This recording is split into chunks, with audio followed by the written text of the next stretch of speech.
అప్పుడే పుట్టిన ఈ పాప నాకు గుడ్లు తినాలనిపిస్తుంది అని అంటుంది. ఇంతలో అసలు గుడ్లు పెట్టని వీళ్ల కోడిపెట్ట ఒక్కసారిగా గుడ్లు పెట్టుకుంటూ వెళుతుంది.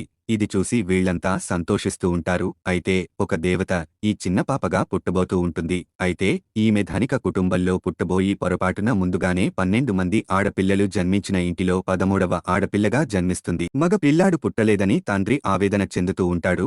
ఇంతలో మంత్రసాని వచ్చి పురుడులో నీ భార్య చనిపోయింది అని చెప్తుంది.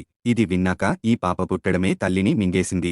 ఇది నా ఇంట్లో ఉంటే నేను కూడా బ్రతకను, అందుకని దీన్ని వెంటనే చంపేయమని ఆదేశిస్తాడు. కాని ఈ అమ్మాయి ఈ పాపకు హాని చేయకుండా ఒక రైతు కుటుంబం దగ్గరకు తీసుకువెళ్తుంది. వీళ్లకు 4 మగ పిల్లలు పుట్టి ఆడబిడ్డ కోసం ఎదురు చూస్తూ ఉంటారు.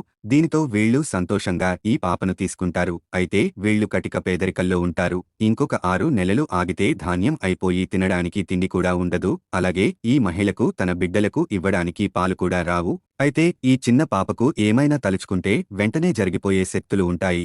ఈ పాప మా కుటుంబానికి ఆహారం కావాలి అని కోరుకుంటుంది. అప్పుడు ఈ మహిళ మొదటి కుమారుడు గుడ్డు తీసుకువచ్చి మన పెట్ట పెట్టింది అని చెప్తాడు.